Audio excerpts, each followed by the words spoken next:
Thank you very much. It's an honor to be with you. Many things are happening that are exciting, very exciting for our country.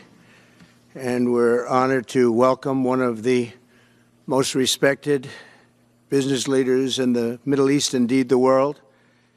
He's a founder and chairman of Damac Properties, Hussein Sajwani, a very respected gentleman. And I'm thrilled to announce today that Damac will be investing at least $20 billion over a very short period of time into the United States, and they may go double or even somewhat more than double that amount of money. It's a great thing, and I believe he will say that he's doing it because of the fact that he was very inspired by the election. They wouldn't do it without that election, I can tell you. A lot of people wouldn't. You saw last week where we have somebody who's going to go from $100 to $200 billion. And we have many other people, and we'll be bringing some of them out. Some of them like to do it somewhat more quietly, and some don't. And they feel so strongly about the country that they want to let people know about it.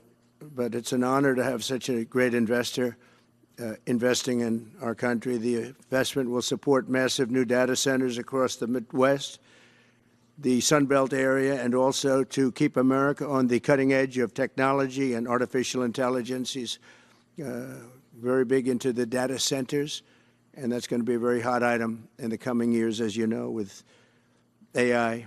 In particular, the first phase of the project will be in Texas, Arizona, Oklahoma, Louisiana, Ohio, Illinois, Michigan, and Indiana, those places.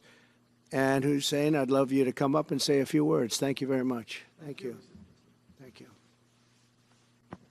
Thank you, Mr. President. It's been amazing news for me and my family when he was elected in November. We've been waiting 4 years to increase our investments in U.S. to a very large amount of money. We are a company operating in more than 20 countries around the world.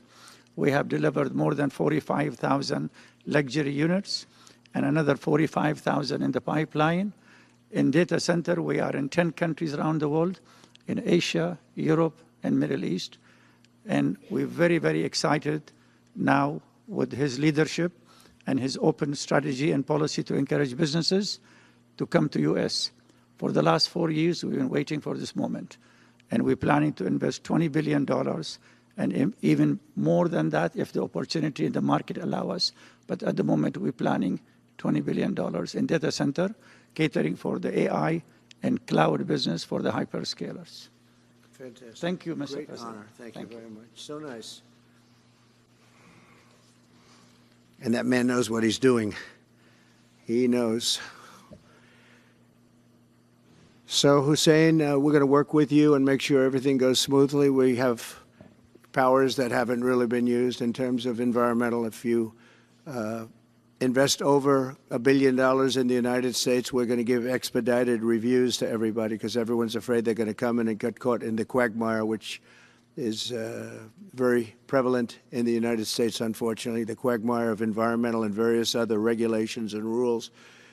And I made it a point of telling people if you invest $1 billion or more, and we'll do this for people with far less too, but we guarantee it. We're going to move them quickly through the environmental process. Sometimes people held up 12, 13, 14, 15 years. I saw it with plants in Louisiana where I got it approved in literally a week.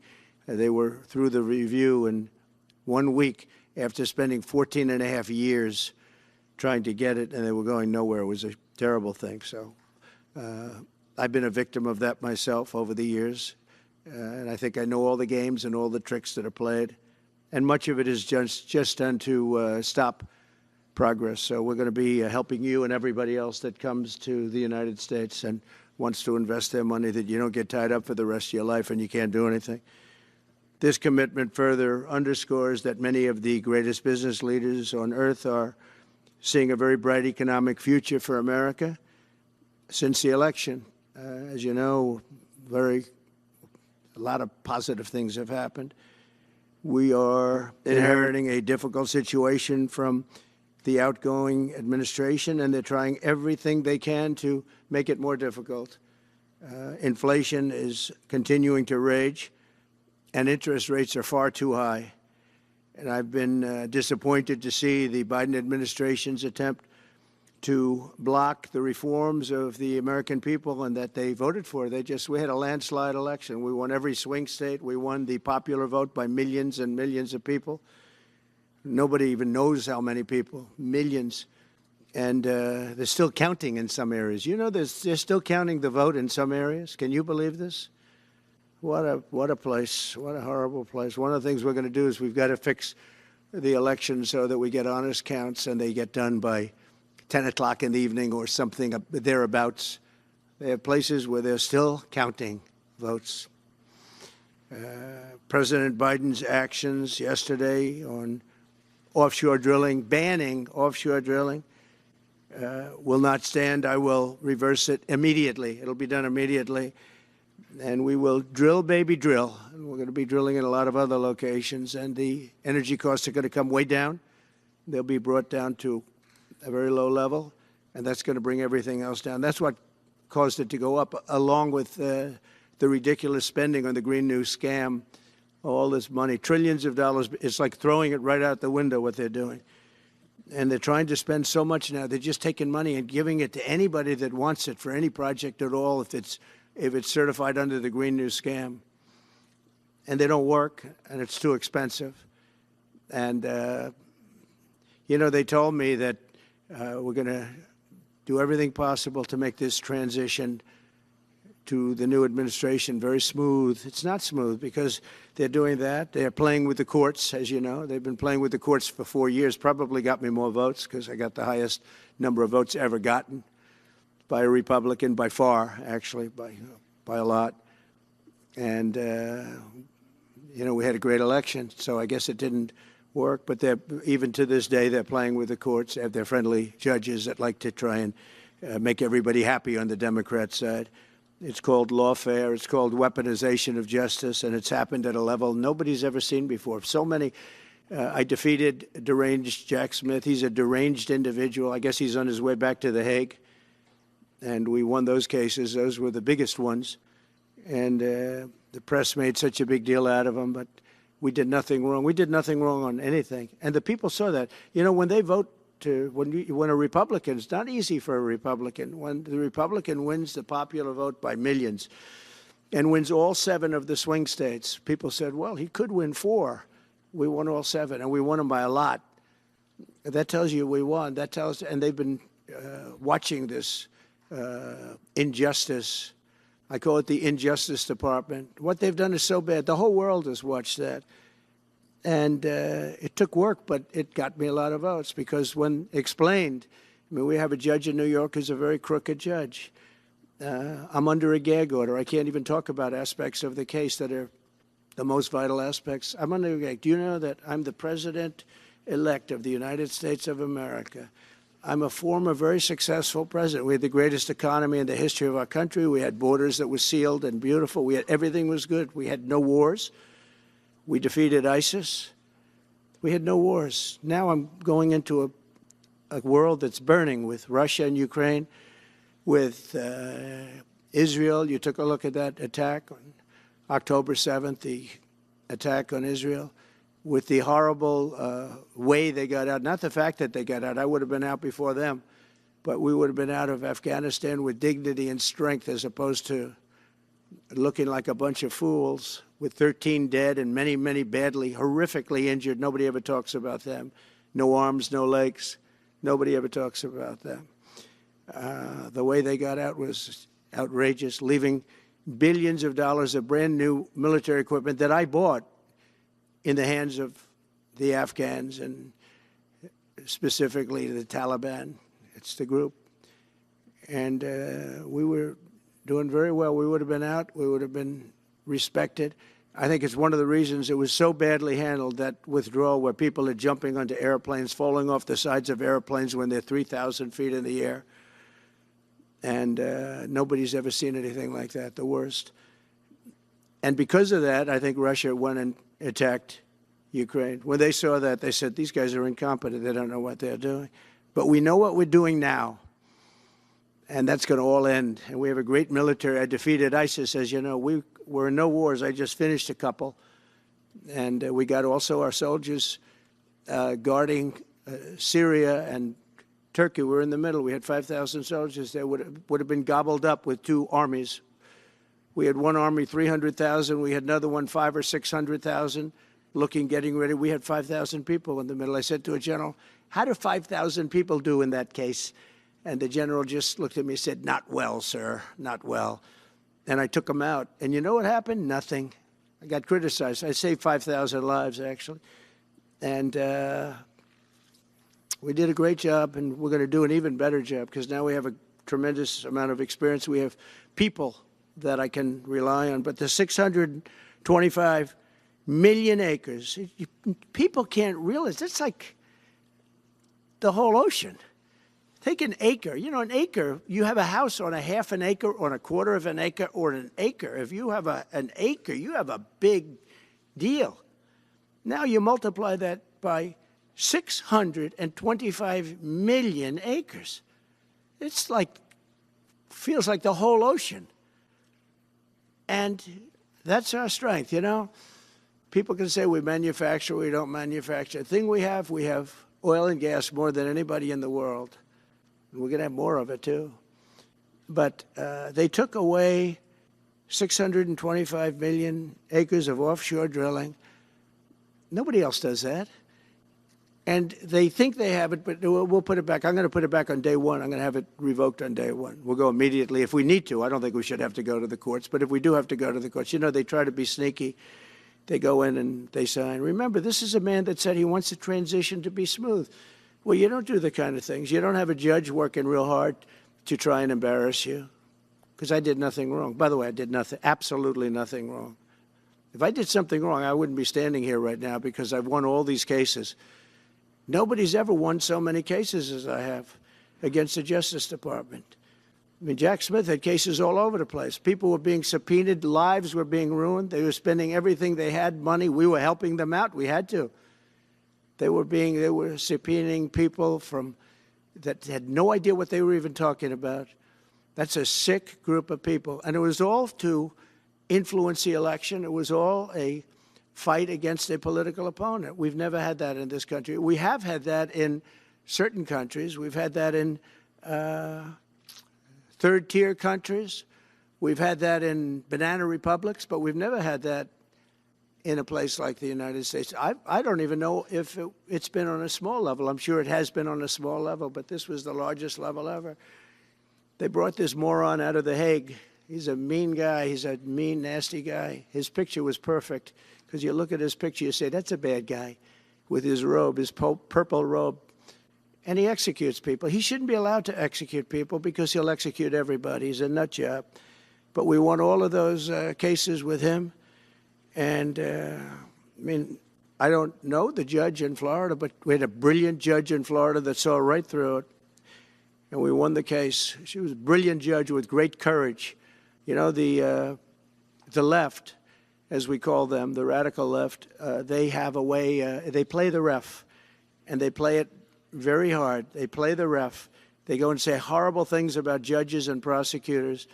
And some judges and prosecutors say, look, the only way I'm going to get these people off my back is to give victory to them. They're playing the ref. I think it's illegal what they do. It's almost like talking. It's worse than talking to a judge. But the judge in Florida, Judge Cannon, was brilliant and tough, and she didn't stand for it. And I don't know her. And never met her until the case, and I don't believe I said even one word to her. But she was very, very strong and very, very brilliant. And her opinion was so brilliant that they dropped their appeal. They couldn't beat the appeal. So that's what we're up against. So they say we're going to have a smooth transition. All they do is talk. It's all talk. Everything they do is talk. We're going to have a smooth transition. And then they take 625 million acres and they essentially landmark it so you can't ever drill there again. Well, we're going to be drilling soon. We're going to be opening up Anwar. We're going to be doing all sorts of things that nobody ever thought was even possible. But remember and just to get off the subject, because I couldn't believe it when I heard it yesterday, I couldn't believe the size of it. I mean, you put down a map and put this up, it's just massive. And remember that that's worth probably, I mean, I've had estimates, 40 to 50 trillion dollars. That's more than our national debt. Essentially, he's thrown it away. He's thrown it away. He's taken $50 trillion. So if we owe $35 trillion, he's taken $50 trillion of value and thrown it right out the window. We can't do that. Nobody can do that. One other thing he did yesterday, which was in many ways worse, it's hard to believe it can be worse. He wants all gas heaters out of your homes and apartments. He wants them to be replaced by essentially electric heaters. I don't know what it is with electric. This guy loves electric. We're going to be ending the electric car mandate quickly, by the way. This guy loves electric. And we don't have enough electricity. And then we have AI where we need more. And he wants everybody to have an electric heater instead of a gas heater. Gas heater is much less expensive. The heat is much better. It's a much better heat. As the expression goes, you don't itch. Does anybody have a heater where you go and you're scratching? And that's what they want you to have. They don't want you to have gas where you don't have the problems of the electric. And the source is plentiful. They're much cheaper to operate. They're much better. They work much better. They look much better. 60% of homes and apartments have gas heaters. He wants them all removed quickly. These people are crazy. There's something wrong with them. There's something wrong with them. They also want to go back, and they have already started that, to when you buy a faucet, no water comes out because they want to preserve. Even in areas that have so much water, you don't know what to do. It's called rain. It comes down from heaven. And they want to do, no water comes out of the shower. It goes drip, drip, drip. So what happens? You're in the shower 10 times as long, you know. No water comes out of the faucet. You want to wash your hands. They want to go back to even stronger than what they have right now. As you know, I ended that policy. You can have all the water you want. It makes no difference. It comes weird, especially in certain areas. We have so much water, we don't know what to do with it. But these are all things. They want very, very little water to go into your dishwasher, almost none. And you know what people do? They just keep pressing, pressing, pressing, keep it going. They end up using more water. Likewise, washing machines. They want in your washing machine to have very little water coming out of the washing machine. So when you wash your clothing, you have to wash it 4 times instead of once. You end up using more water. We're a party of common sense, and things that I'm telling you now is really all about common sense. On January 20th, we'll turn the economy around very quickly, because right now when I think of our economy, I think about inflation. That's what we have. We have inflation, I believe, at a level that we never had before. There's never been anything like it. And over the next 4 years, the United States is going to take off like a rocket ship. But really, it's already doing it. If you take a look, just last month, SoftBank announced the $200 billion. I think it'll be 200. He said between 100, and I said, how about making it 200? And he sort of said yes, but let's say it's 100, but it might be 200, right, Brian? Dollars, United States, creating more than 100,000 jobs. Hussein just announced a tremendous investment that he's going to make, and that's money that's in the bank. He's going to come and do it, and he'll do a great job, and he'll build the best centers in the country, I guarantee, because I know the way he builds. Since my election, the stock market has set records. The S&P 500 index has broken above 6,000 points for the first time ever, never even close. In a single month, small business optimism soared 41 points. It's not a 41. It went up 41 points. And that's the largest in the 39-year history of the group that does it. According to Gallup, the American people's confidence in the economy has just surged to the highest level in history. That's why I have a news conference like that. I take the greatest business leaders in the world. I say, hey, do you want to say you're going to invest the money? They're not looking for news conferences. They're saying, what am I doing here? They go in and they invest money. But it's good to know where the smartest business people in the world are investing, and they're investing in the United States. So we've done this all in 2 months of not being there. You know, we haven't been there. And It's pretty amazing, and we think we're going to do some really great things, really great things. We're being respected again all over the world. The Panama Canal is a disgrace, what took place at the Panama Canal. Jimmy Carter gave it to them for $1, and they were supposed to treat us well. I thought it was a terrible thing to do. You know, it's the most expensive structure ever built in the history of our country, relatively. It would be the equivalent of substantially over $1 trillion today. We lost 38,000 people. Think of it, 38,000 people, they died from malaria, mosquitoes. They were unable to stop the mosquitoes. They paid people 5 times more to take the job. Many of those people died. We gave it away for $1.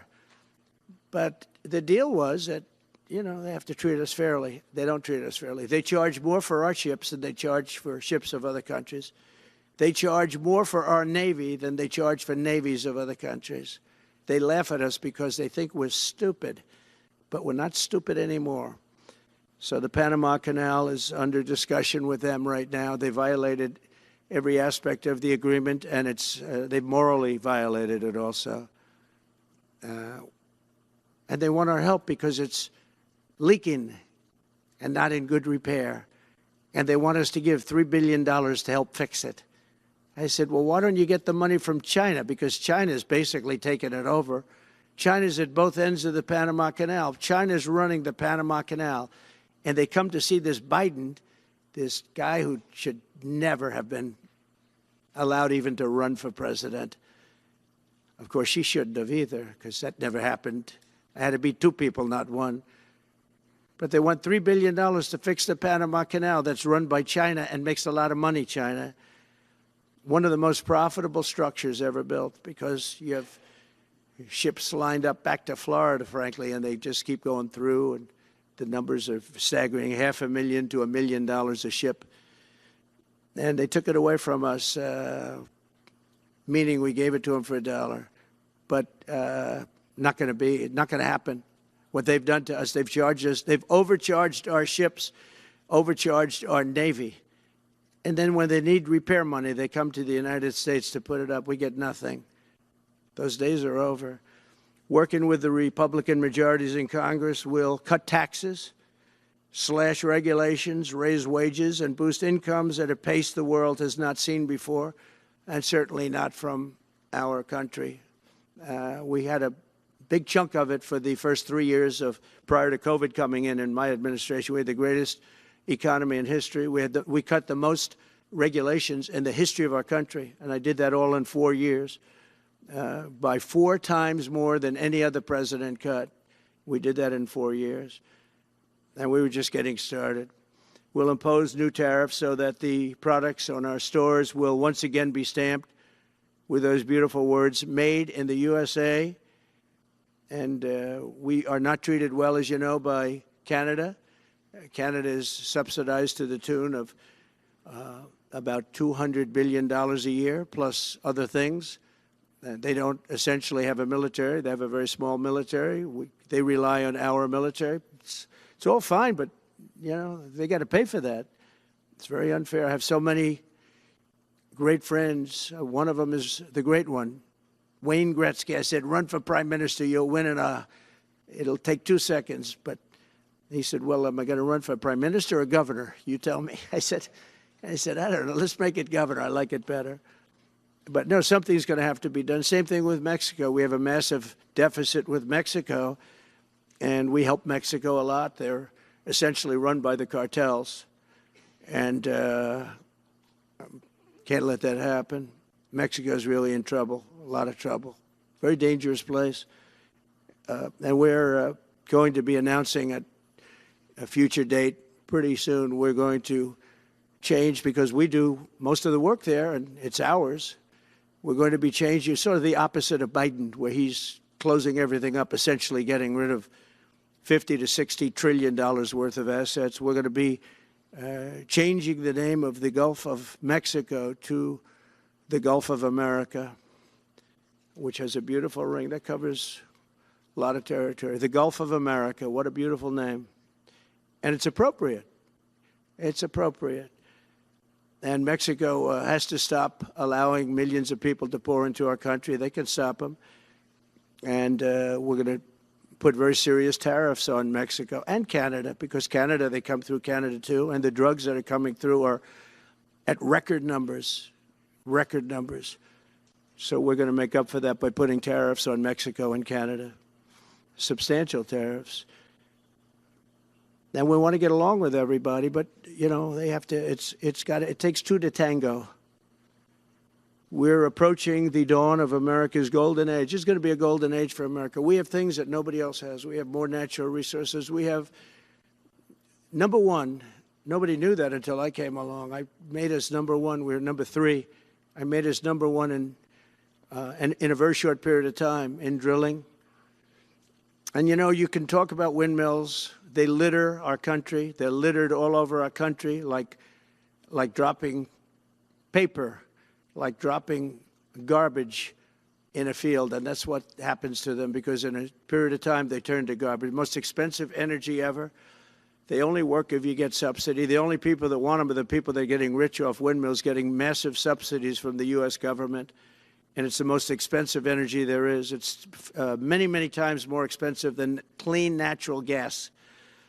So we're going to try and have a policy where no windmills are being built. You know, off the coast of New Jersey, they want to build like 200 windmills. The people are going crazy. Nobody wants them, and they're very expensive. They don't work without subsidy. You don't want energy that needs subsidy. Energy is a good business. You don't need subsidy. But when you build these massive towers, I mean, they're 25 stories tall, 40 stories. They have one 70 stories tall. The blades, they take 3 ships to ship them. It's crazy. They're dangerous. You see what's happening up in the Massachusetts area with the whales, where they had 2 whales wash ashore in, I think, a 17-year period.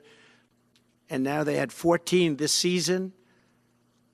The windmills are driving the whales crazy, obviously. And they had actually over, I think, 125 or something over a number of years. And we don't want that to happen. It's a disaster. It's amazing the way a true environmentalist would say, oh, we love wind. It sounds good, but that's about where it ends. You know, after 10 years, you have to redo them. And what happens is they don't do that. They let them stand and they rust, and they say, because of the environment, I'm not a believer in this, but they say you can't, because it's a certain fiberglass, that the blades cannot be buried in earth, that's an environment. So what do you do with them? What do you do with them? And I don't know if you've ever gone to Palm Springs, California, or any of these places where you have long-term windmills standing. They're a disaster. They're rusting, rotting, closed, falling down. This is as you enter Palm Springs. And they put new ones next to them because nobody wants to take them down, because why should they take them down? It's very expensive to take them down. And you can't do anything with them because the blades, you can't bury them because of the environmental protection. We'll look at that. Doesn't make sense, but that's what they say. So we are at the beginning of a great, beautiful golden age of business. And I think we're also at a golden age of common sense, because everything I'm saying to you, from a simple water faucet that doesn't allow water to come out appropriately, to all of the other elements of what we do and what we're going to do, to take $50 to $60 trillion off our country's balance sheet because some man that has no idea what he's doing, has no idea. You know it, I know it, the Democrats know it. What they did is a crime by allowing that to happen. And I'll bet you, if you asked him today, how much acreage did you submit? Essentially, did you destroy? You destroyed the economic viability of drilling in the ocean. And with AI coming along and all, you know, a lot of people don't realize that AI is going to be a big thing, but you'll need double the electricity at least that we have right now. So right now we produce electricity for many, many different things. AI is a very big deal in terms of the future. China is already building electric facilities, big, bold electric facilities. And you know how they're being fired up? With coal. They're being fired up with coal. And we're going to build bigger and better ones. People like Hussein that are doing the same thing as he is. I'll bet they don't do it as well because I know how he does it, but they're doing A lot of things, the problem is they can't get their permits because I say build the plant with the building. So with the structure, build the plant, because if you go into grid, the grids are old. So they said, that's a great idea. In other words, build your electric facility alongside of your plant. And you could have extra output if you want, because once you build it, you can make it larger pretty inexpensively. You could have extra output, which you'll sell to the public, but build it with the plant, and people are loving that idea. So we're going to have a lot of fun making America great again, and it's going to happen, I think, very, very quickly. It's already happened. So I would say this, and this has been pretty openly reported by the news. There's never been anything like what's happened in the list since we won the election. Couple of months since we won the election, the whole perception of the whole world is different. People from other countries have called me. They said, thank you. Thank you. The perception of the whole world is different. We're going to have to settle some big problems that are going on right now. We're going to have to settle up with Russia, Ukraine. That's a disaster. I look at numbers every week, the number of people being killed in that war. People don't know, mostly soldiers now. But the towns have been obliterated. This was a Biden fiasco that he got as that should have never happened. If we had a real president, if we had a president that knew what he was doing, Russia would have never, ever gone in. But they did go in, and we have a mess. The cities are all blown up. The people have largely left. And the soldiers are killing each other at levels that haven't been seen since the Second World War. So we'll have to get that one straightened out, too. That's a tough one. Much tougher than it would have been before it started, I can tell you that. A deal could have been made just by an average deal maker. Deal could have been made on that. So thank you all for coming. We'll take a couple of questions. Yeah. Go ahead, please. Mr. President, thank you. Wanted to touch on the world on fire that you mentioned, but let's start, if we could, with your references to Greenland and the Panama Canal, so forth. Can you assure the world that as you try to get control of these areas, you are not going to use military or economic coercion? No. And can you tell us a little bit about what your plan is? Are you going to negotiate a new treaty? Are you going to ask the Canadians to hold a vote? What is the strategy? Yeah, I can't assure you, you're talking about Panama and Greenland. No, I can't assure you on either of those two. But I can say this, we need them for economic security. The Panama Canal was built for our military. I'm not going to commit to that now. It might be that you'll have to do something. Look, the Panama Canal is vital to our country. It's being operated by China. China.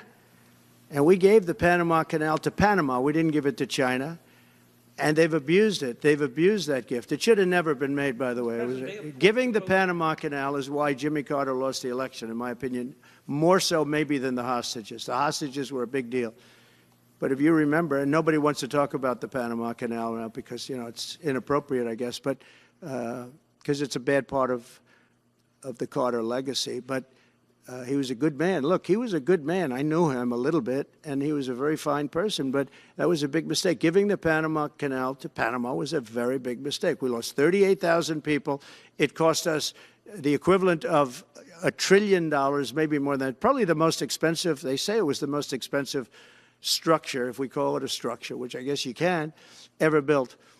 And giving that away was a horrible thing. And I believe that's why Jimmy Carter lost the election, even more so than the hostages. Those two things. If I could just follow up on Ukraine and Iran, the two negotiations you'll be heading into. On Ukraine, you said just before it's a lot more complicated now. Much more complicated. Do you believe... Because it would have never started. Right, but it has started.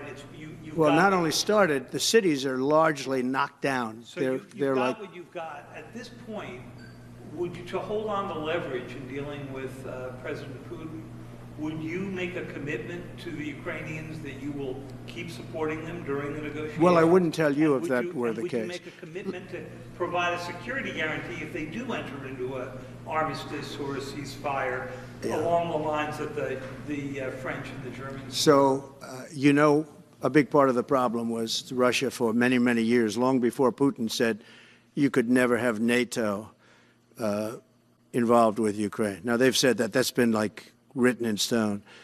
And somewhere along the line, Biden said, no, they should be able to join NATO. Well, then Russia has somebody right on their doorstep, and I could understand their feeling about that. But there were a lot of mistakes made in that negotiation. And when I heard the way that Biden was negotiating, I said, you're going to end up in a war. And it turned out to be a very bad war. And it could escalate. That war could escalate to be much worse than it is right now. They can never join NATO. Well, my view is that it was always understood. In fact, I believe that they had a deal, and then Biden broke it. They had a deal which would have been a satisfactory deal to Ukraine and everybody else, but that Biden said, no, you have to be able to join NATO. And that's always been, and nobody knows more about NATO than I. You know, years ago when I first started this, I didn't know too much about NATO, but I got it right anyway. I said they're taking advantage. I'm the one that got, and the Secretary General was here, as you know, 2 weeks ago, saying that if it weren't for me, NATO wouldn't even exist right now, because I raised from countries that weren't paying their bills. At that time, 28 countries, 20 of them were not paying their bills, 21 to be exact. They weren't paying, or they were paying a very small portion. And I raised over $680 billion. That was the number he gave, by saying, if you don't pay, we're not going to protect you. And as soon as I said that, the money came pouring in. But Obama could have said it. Other people could have said it. Bush could have said it. Nobody said it but me. I took a lot of heat. They said, oh, that's a threatening statement. Well, they weren't paying their bills. I said, we're not going to protect you if you're not paying the bills. So in a true sense, I saved NATO, but NATO's taken advantage of us. And one of the problems that I have, and I've said it openly, I said it to President Zelensky, Europe is in for a tiny fraction of the money that we're in. Now, whether you like that situation or not, Europe is much more affected than the United States. We have a thing called the ocean in between us, right? Why are we in for billions and billions of dollars more money than Europe? And, you know, they're a similar size, a little smaller, but they're a similar size economy as the United States when you add them up. And yet Europe is in for a small fraction of the number the United States is in. Now, Biden could have called them up during the term. That's what I did. I said, you have to pay your bills. And they all, one stood up. I won't say who. You'll probably have it, because the papers, the media hated to report on it. But a prime minister stood up from a country, you know, a famous meeting of 28 nations with no press, no anybody in the room. He stood up. He says, does that mean if we don't pay our bill, and at that point it was 2%, it should be 5%. It should be 5%, not 2%. But at that point it was 2%. But many people didn't pay. Some people didn't pay anything. But many people were way, including Germany. Germany was at less than 1%. You're going to press for 5%? Well, I think NATO should have 5%, yeah. Well, you can't do it at 2%. I mean, at 2%, every country, if you're going to have a country in a regular military, you're at 4%. I think they should be, you know, they're in dangerous territory. I think it should be, they can all afford it, but they should be at 5%, not 2%. I'm the one that got them to pay 2%. But a gentleman stood up, a prime minister stood up, and he said to me, sir, could I ask you a question? You're saying we have to pay our bills. If we don't pay our bills, will the United States protect us from Russia? I said, if you don't pay, you mean you're delinquent? He said, yes. He said, if you're delinquent, we will not protect you. I took a lot of heat. Although it was somewhat closed door, I took a lot of heat from the media. And you know what happened? The money started pouring in. That's why NATO has money. And the Secretary General said it was the most incredible thing he had ever seen in a negotiation. Now, if I would have said, yes, we will, nobody would have paid. If I would have loved to say, yes, we'll protect you even if you don't pay. But that's not the way life works. Mr. President, two questions related to each other. First, you said on your first day of office you're going to pardon January 6th defendants. Are you planning to pardon those who were charged with violent offenses? Well, we're looking at it, and we have other people in there. And as you see, I guess 24 or 28 people came now from the FBI. That came out very quietly. Nobody reported it, but they had people in some form related to the FBI. They had 4 or 5 people that were strongly related to the FBI. We have to find out about that. We have to find out about Hezbollah. We have to find out about who exactly was in that whole thing, because people that did some bad things were not prosecuted. You know, I see it all the time, and you see it too. People that were doing some bad things weren't prosecuted, and people that didn't even walk into the building are in jail right now. So we'll be looking at the whole thing, but I'll be making major pardons. Yes, please. Please. On Jack Smith's report. Good afternoon, Mr. President. It's good to see you again. Two questions about Syria and the ongoing war in Gaza. About Syria, the Pentagon disclosed last month the U.S. has some 2,000 troops in Syria. That's almost double the number initially we were told of 900. Will you keep that troop capacity the same upon taking Well, I over? won't tell you that because that's part of a military strategy, but I will say it was Turkey. Turkey's been after that country in different names and different forms and shapes for 2,000 years. Those people that went in are from Turkey. And President Erdogan is a friend of mine. He's a guy I like, respect. I think he respects me also. He's the one that didn't go after certain people after I requested that he not. You know who I'm talking about, the Kurds. I don't know how long that's going to, because they're natural enemies. They hate each other. But he didn't do that yet. And he didn't do it in the past also. He started, and I said, please don't do that, and he didn't do it. So, but if you look at what happened with Syria, Russia was weakened, Iran was weakened, and he's a very smart guy. And he sent his people in there through different forms and different names, and they went in and they took over, and that's the way it is. I'm sorry, I don't mean to interrupt you. Do you have concerns about HTS taking control of By the way, I have the envoy here. Is that in the back? It is. Standing with my son, Eric, is Steve Witkoff, who's just got back from the Middle East, and he's done a fantastic job. He's a great deal maker. I said, what we need there is a deal maker, because nobody makes a deal. We have people that understand where the rivers are and where the meets and bounds are, but they can't talk. They can't make deals. Steve's done a great job. I just want to thank you, Steve. You've been working endlessly for months, and he's working specifically on the hostages, trying to get them back. Well, that was my second question is Hamas. Steve, come up for a second. Maybe you might want to say a couple of words. Sir, I didn't- Hamas released another hostage. I didn't know Steve was going to be here, actually. He's done a fantastic job, and it's a dangerous job, too, and we appreciate it. He didn't know about this kind of danger and the other deal-making he does. Now he sees a lot of big danger. Come on up, Steve. Mr. President, can I ask you a second part of that? Hamas Yeah, just one released another second, hostage please. video. I'm going to give you a little report on the hostages, if I can. Steve?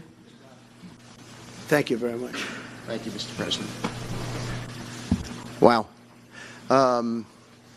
Well, I think we're making a lot of progress, and I don't want to say too much because I think they're doing a really good job back in Doha. I'm leaving tomorrow back to go to Doha, but I think that we've had some really great progress, and I'm really hopeful that by the inaugural, we'll have some good things to announce on behalf of the President. I actually believe that we're working in tandem in a really good way, but it's the President, his reputation, the things that he has said that are driving this negotiation, and so hopefully it'll all work out and we'll save some lives.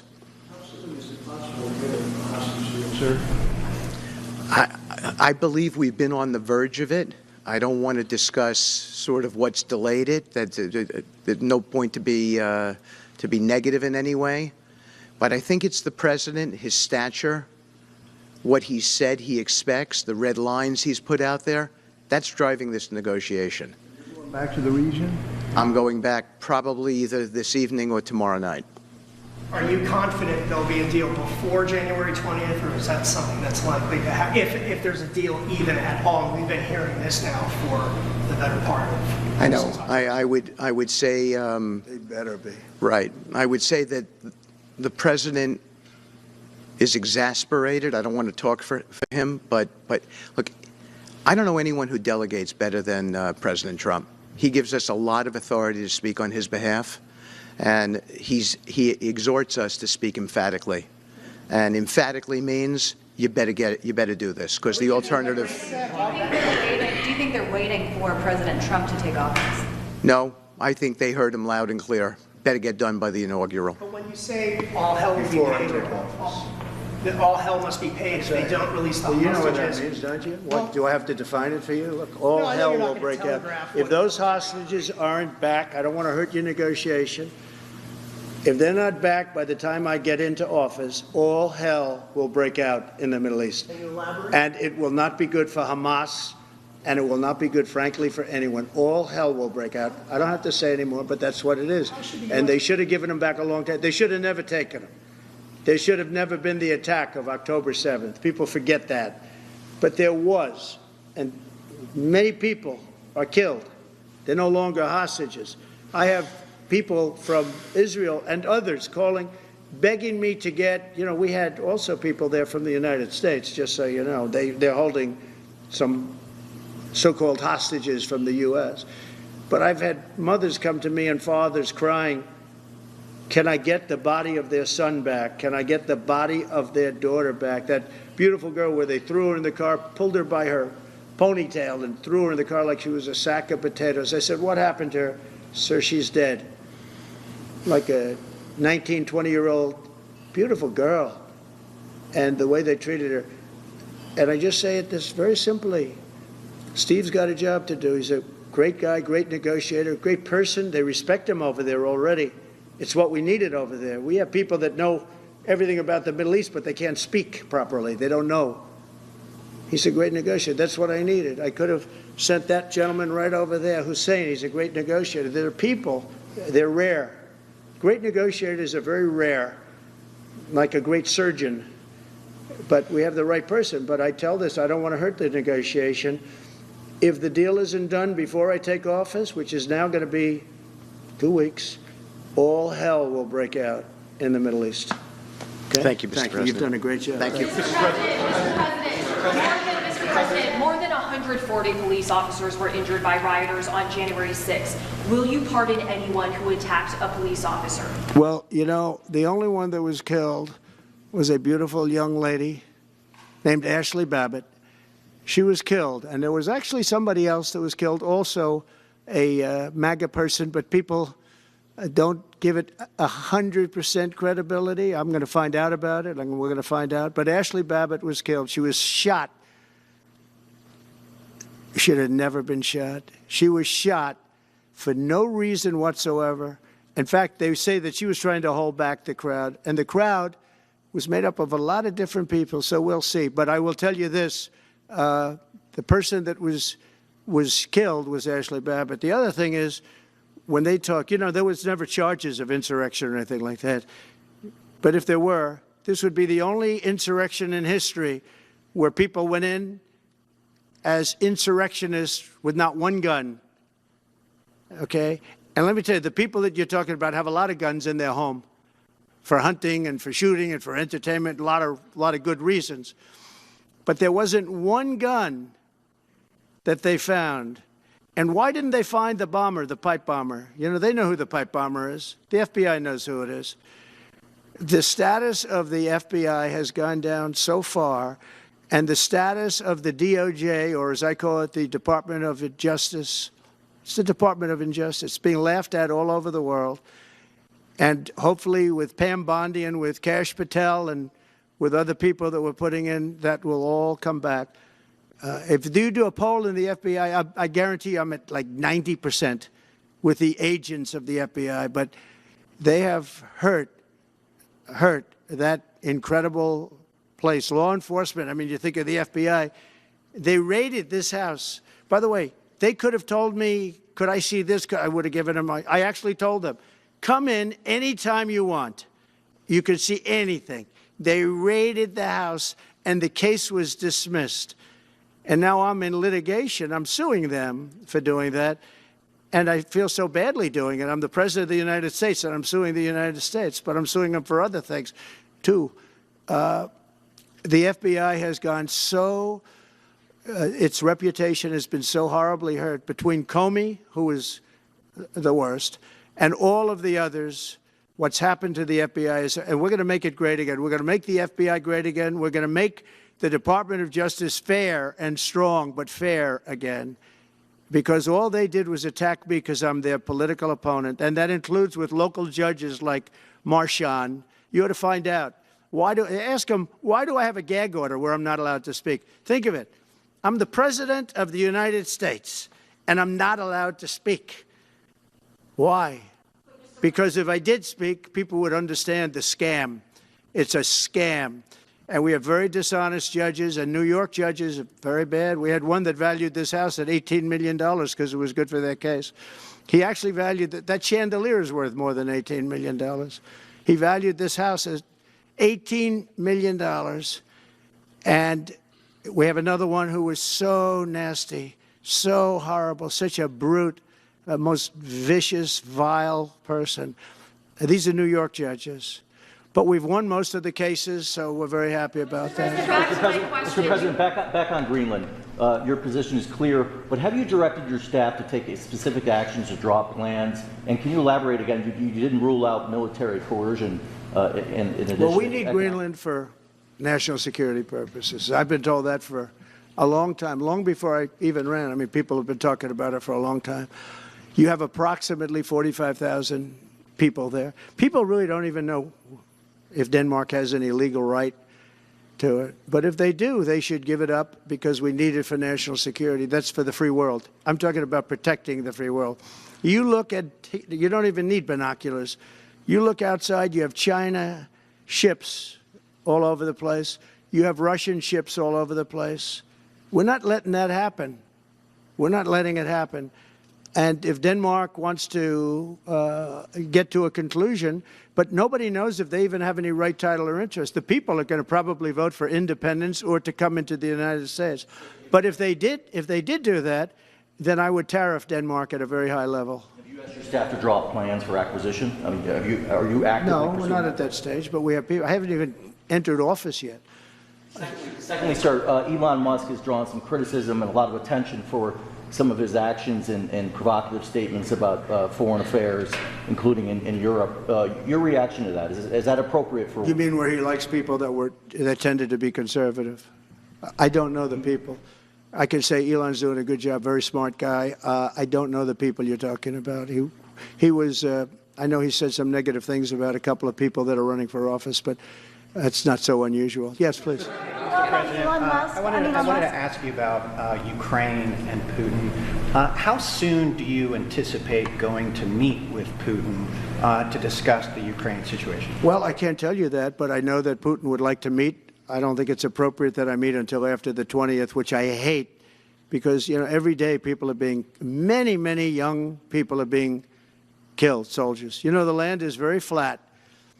And hundreds of thousands of soldiers from each, many hundreds of thousands from each side are dead. And they're laying in fields all over the place. Nobody to even collect. There's landmines all over. It's a disaster. But it's very flat. It's great. It's farmland. And it's very, very flat. And the only thing that stops a bullet is the human body. And the human body is stopping a lot of bullets. Conversation within the I hope so. 3 to 6 months? I hope to have 6 months. No, I hope long before 6 months. Look, Russia's losing a lot of young people, and so is Ukraine. And it should have never been started. That's a war that should have never happened. I guarantee you, if I were president, that war would have never happened. Who would you like to nominate to replace Michael Barr as the vice chair of the Federal Reserve? I'll be announcing somebody soon. Mr. President, if we were to work under the assumption that you're serious about making Canada the 51st state of the United States, the leader of the Conservative Party in Canada said, under no circumstances will it ever be the 51st Then state. maybe he won't win, but maybe he will. I don't. Points, you had suggested Listen, that I don't care what he says. Sir, real fast, you said you were considering military force to acquire Panama and Greenland. Are you also considering military force to annex and acquire Canada? No, economic force. Because Canada and the United States, that would really be something. You get rid of that artificially drawn line, and you take a look at what that looks like, and it would also be much better for national security. Don't forget, we basically protect Canada. But here's the problem with Canada. So many friends up there. I love the Canadian people. They're great. But we're spending hundreds of billions a year to protect it. We're spending hundreds of billions a year to take care of Canada. We lose in trade deficits. We're losing massive. We don't need their cars. You know, they make 20% of our cars. We don't need that. I'd rather make them in Detroit. We don't need the cars. We don't need their lumber. We have massive fields of lumber. We don't need their lumber. We have to unrestrict them because stupid people put, restrictions on, but I can do that with an executive order. We don't need anything they have. We don't need their dairy products. We have more than they have. We don't need anything. So why are we losing $200 billion a year and more to protect Canada? And I said that to, as I called him, Governor Trudeau. I said, listen, what would happen if we didn't subsidize you, if we didn't, because we give them a lot of money. We help them. As an example, we're buying icebreakers, and Canada wants to join us in the buying of icebreakers. I said, we don't really want to have a partner in the buying of icebreakers. We don't need a partner. But gives the U.S. the right to lay claim to a sovereign country. no right. Nope. No right. Here's what we have. We have a right not to help them with their financial difficulties because we owe $36 trillion too. We're going to start knocking it out pretty fast, but we're going to be able to do it because of energy and other things. But no right. No right. But why are we supporting a country, $200 billion plus a year? Our military is at their disposal. All of these other things, they should be a state. That's why I told Trudeau when he came down, I said, what would happen if we didn't do it? He said Canada would dissolve. Canada wouldn't be able to function if we didn't take their 20% of our car market. They send us hundreds of thousands of cars. They make a lot of money with that. They send us a lot of other things that we don't need. We don't need their cars, and we don't need the other products. We don't need their milk. We got a lot of milk. We got a lot of everything, and we don't need any of it. So I said to him, well, why are we doing it? He said, I don't really know. He was unable to answer the question, but I can answer it. We're doing it because of habit, and we're doing it because we like our neighbors, and we've been good neighbors, but we can't do it forever, and it's a tremendous amount of money. And why should we have a $200 billion deficit and add on to that many, many other things that we give them in terms of subsidy? And I said, that's okay to have if you're a state. But if you're another country, we don't want to have it. We're not going to have it with European Union either. European Union, we have a trade deficit of $350 billion. They don't take our cars. They don't take our farm product. They don't take anything. And so we're not going to have it with them either. Brian, go ahead. Yes. Happy New Year, by the way. Thank you. We have some breaking news. You may not be aware of this, but it looks like Canada has blocked the DOJ from releasing the Smith's report until further court proceedings. Get your thoughts on that. That's a big story. Yeah. So if I get it right, the fake witch hunt started by the DOJ having to do with books and records, and Biden had many more, and he wasn't protected by the Presidential Records Act. I was. But all of that fake stuff that took the lives of people, I mean, literally destroyed people. People are destroyed because of what they did. Destroyed. But we got to be president. But Biden did it for 40 years. He did it when he was a senator. That was illegal. And they ruled it was illegal. How about that? They said, it's illegal, but he's unfit to stand trial. So he can stand and be president of the United States, but the prosecutor found that he's unfit for trial. I was going to use that as a major talking point, but I never got to use it because all of a sudden I had a new candidate who was also sort of unfit to stand trial, right? But so what you're saying is that the judge just blocked the so Cannon was thrown off the case. They dropped their appeal because he had no case. They dropped all of that, the lawsuits against us. They lost the lawsuit. So this is deranged Jack Smith. So he dropped the lawsuits. He was told to by the DOJ because they had no lawsuit. They lost in court in front of a very strong and a very brilliant judge. They lost in court, and that pertained to other cases in other courts. So he wanted to do a report just before I take office, probably. So he'll do like a 500-page report, and it'll be a fake report just like the investigation was a fake investigation. And I said, well, wait a minute. This guy was thrown off in disgrace. In disgrace. He's going back to The Hague or wherever they're going to send him in disgrace because he failed so badly, because it was a fake case against a political opponent. They thought they were going to use this to beat me.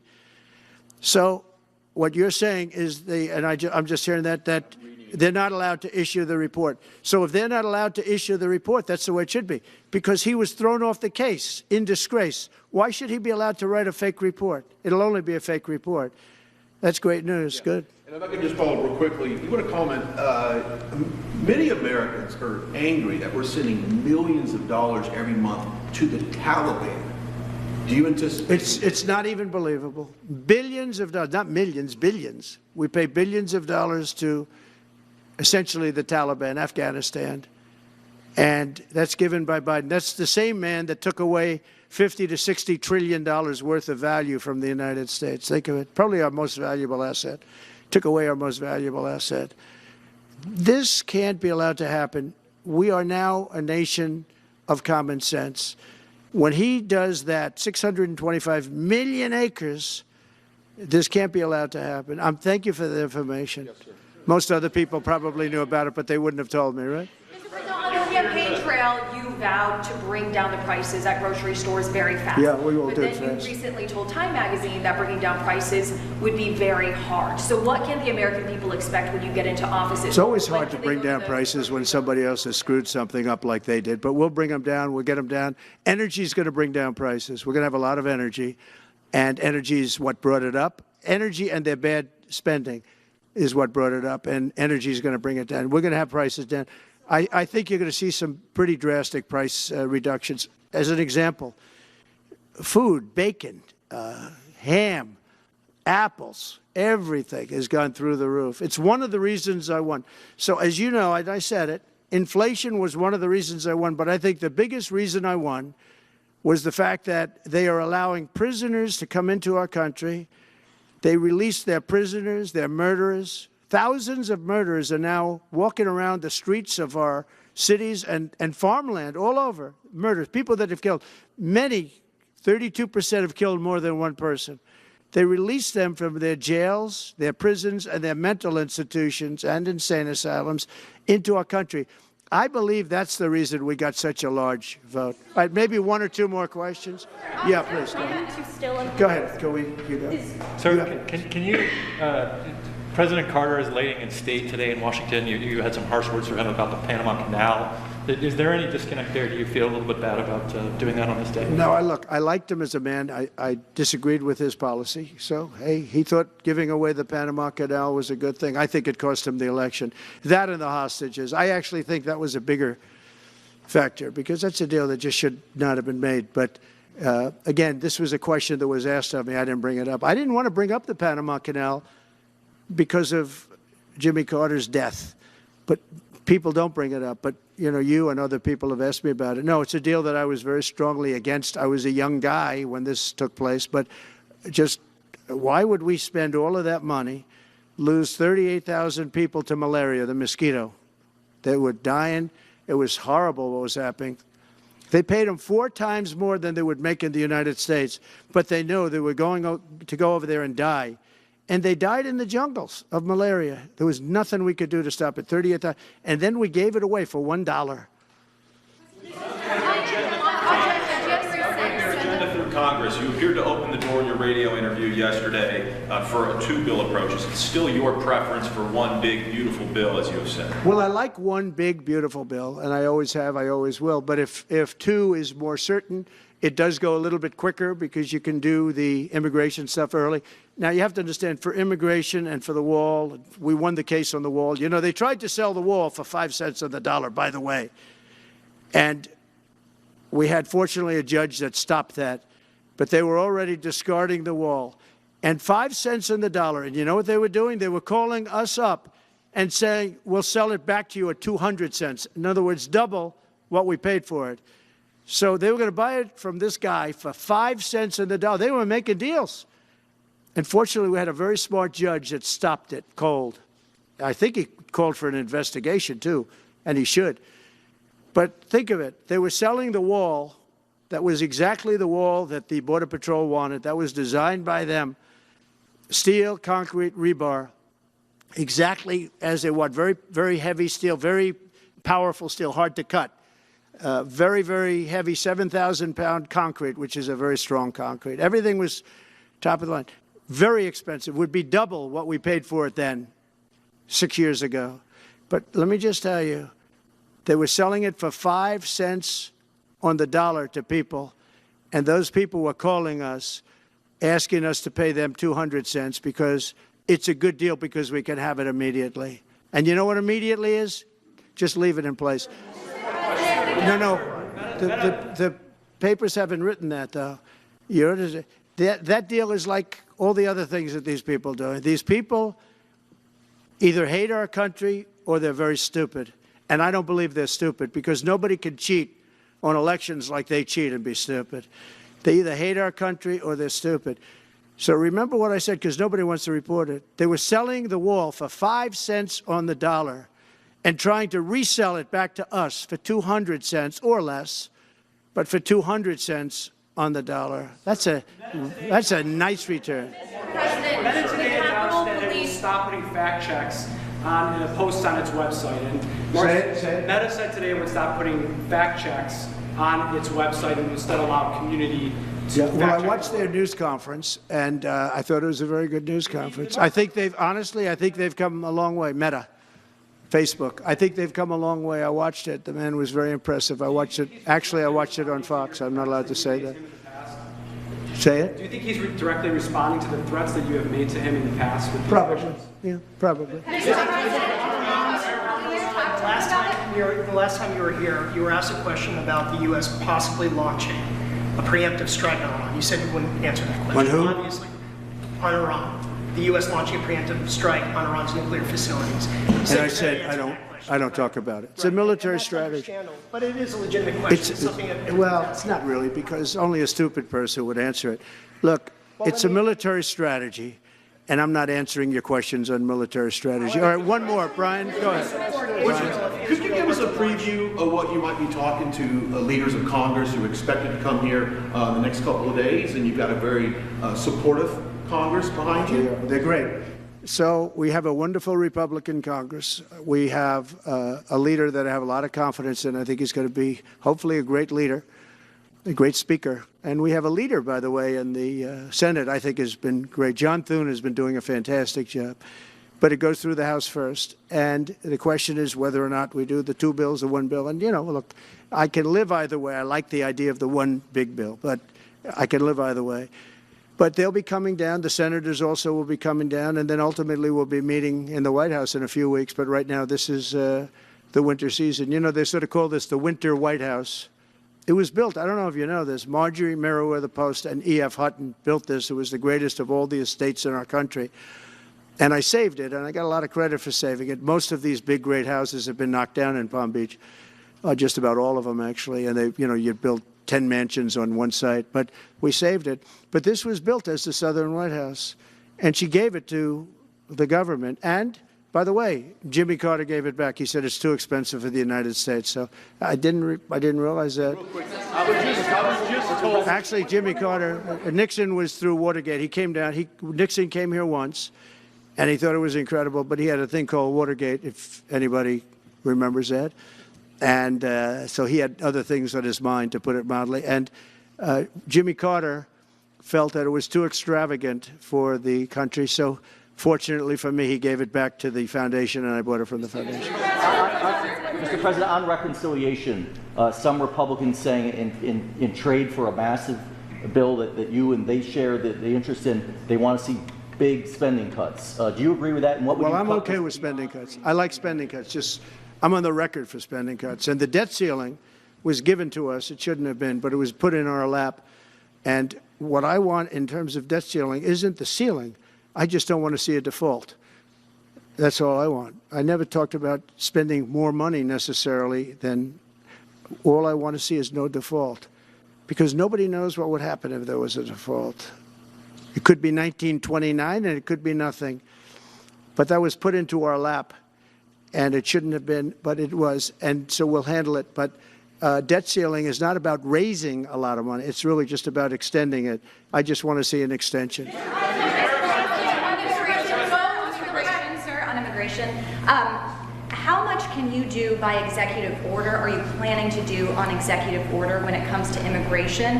And how much do you want Congress to tackle this issue? And also on day one. Well, I had the safest border in the history of our country by far. You remember the famous chart that I brought down. I love that chart very much for a lot of reasons. But I have the safest border by far in the history of our country. And when I took it over, it was a mess. Nothing like it is now. This is 10 times worse. When I got elected because of the border the first time, and I think I got elected largely because of the border the third time. And the second time I did equally well. Well, not as well as the last time, but I did very well. And I will say, this was too big to rig. You know the expression? Too big to rig. They couldn't do it. They tried, but they couldn't do it. I didn't get very much from Congress at all. I just said that we're being invaded, and I took the money out of the military. Much of the wall, I built over 500 miles of wall. Much of that wall was built through money that I put into the military. We took it out because we couldn't get things from Congress in those days, and we took it out.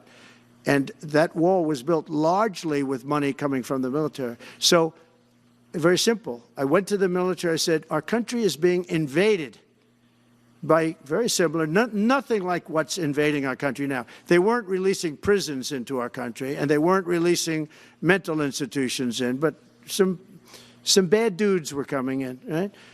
And I said, our country is being invaded. And I took that money largely from the military. I was sued 9 times by the Democrats in Congress, and I won all those suits. And we ended up building 571 miles of wall. Once that wall was built, they start going around it. So we're going to add another 200. That would have been up in 3 weeks. And then we had a very unfortunate election result. And they said, we don't want to put it up. We'll sell it. And they started selling it for 5 cents on the dollar. What a second. So we'll do this again. I just want to thank everybody very much. I'm just telling you, this will be the golden age of America. This is the golden age of America. We're going to have a great country again. We're a country right now under siege. We have so many different problems, and nobody respects us overseas, but now they do. The Italian prime minister, as you know, came here the other night, just flew in and flew out. She wanted to see me. And great respect is being shown when I went to the cathedral in France. Great respect was shown by the prime minister, the president, by everybody. France was, and by the way, I have to say they did a great job in the cathedral. But great respect is being shown to our country again, and we have a great country, but we have to run it properly. It's going to be run properly.